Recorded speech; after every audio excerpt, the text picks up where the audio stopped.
A educação acontece de diversas formas e em muitos locais. Um desses locais seria a escola.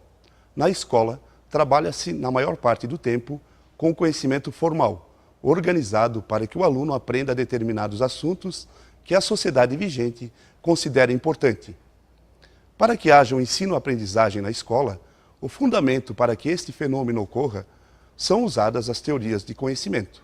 De uma forma simples, podemos afirmar que o conhecimento serve principalmente para que as pessoas possam compreender e agir na realidade, na sociedade. No caso da educação, há um sujeito que quer aprender e um objeto a ser aprendido. O resultado é demonstrado pelo sujeito a partir de um conhecimento que ele produziu. Importante também é perceber que para se conhecer é preciso ter em mente qual teoria é a mais correta para que haja um ensino-aprendizagem dentro de um determinado contexto. Exemplificando, um determinado educador trabalha com uma turma na EJA. E nesse grupo tem um senhor com uma grande dificuldade em aprender matemática. Acredito que o professor irá pensar no grupo, em especial neste caso, e tentará buscar dentro das várias teorias de aprendizagem qual seria a mais ideal para que a aprendizagem seja mais significativa para aquele senhor.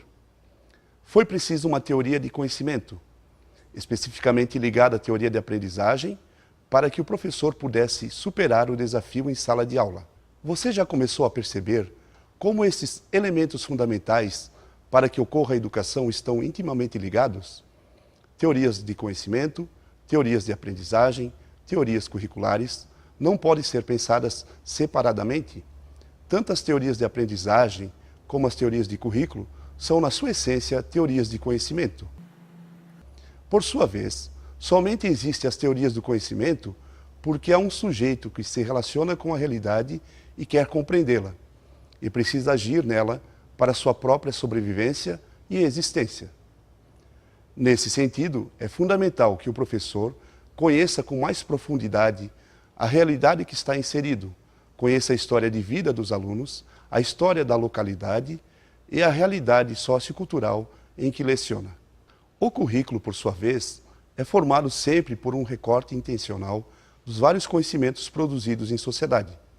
Geralmente a escolha desses assuntos parte do tipo de sociedade, do aluno e pessoa que se quer formar para viver em determinada sociedade. Por esta causa, determinados conhecimentos deixam de ser importantes com o passar do tempo. Na Idade Média, europeia e ocidental, as pessoas respiravam, viviam a partir da religião.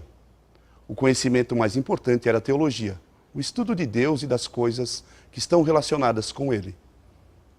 Para se viver bem neste período histórico, era necessário ser um bom fiel, ser seguidor dos ensinamentos bíblicos e acreditar que tudo estava no lugar e que havia uma ordem muito perfeita e espiritual no dia a dia das pessoas. Quem ousasse ir contra esses conhecimentos produzidos era banido da sociedade. Havia até um julgamento, uma tal de Inquisição. Tudo era permeado pela questão religiosa, a cultura, a música, a dança, o teatro representavam um universo carregado pelas coisas de Deus. A educação era essencialmente religiosa. Se você puder assistir um filme maravilhoso a esse respeito, recomendo O Nome da Rosa, ou leia o livro de Humberto Eco. Na Idade Moderna, o conhecimento religioso deixa de ser importante, pois os ideais iluministas de sociedade, igualdade, fraternidade e liberdade, bem como o uso da razão e da democracia, começam a ser conhecidos e divulgados na Europa. Há também a busca de novos conhecimentos para se compreender e agir nesta nova sociedade. Medicina, história, filosofia, sociologia, geografia, entre outros conhecimentos, surgem para interpretar, dar uma explicação sobre a realidade que vai se construindo. O mundo se torna mais complexo. Existe uma forte relação entre conhecimento e poder. O ser humano toma o lugar de Deus, do teocentrismo. O mundo começa a viver o antropocentrismo. Na Idade Contemporânea, período que podemos fixar aproximadamente entre o início da Primeira Guerra Mundial, passando pela Segunda Guerra Mundial até o ano 2000, foi um período marcado por muitos conflitos e guerras. Assistiu-se também o surgimento cada vez maior de novas tecnologias, muitas descobertas significativas para a ciência, saúde, política, entre outros. Uma nova mentalidade vai sendo incorporada no dia a dia das pessoas. Um mundo cada vez mais superficial, individualista, competitivo, passageiro, consumista, foi se configurando. E, lógico, novas formas de conhecimentos foram sendo produzidas para tentar compreender e agir na sociedade existente. Matemática, contabilidade, administração, economia, antropologia, biologia, genética, informática, telecomunicações, engenharia. Esses novos conhecimentos produzidos na sociedade humana precisam ser aprendidos. A educação se torna um instrumento vital para que novas ideologias possam ser assimiladas. Um mundo construído à base de competição exclui aqueles que não podem competir, aqueles que, para alguns discursos, são mais fracos, incapazes de produzirem, evoluírem e assim proporcionar o progresso que a humanidade depende. Teorias de conhecimento, aprendizagem e currículo são construídas do dia para a noite.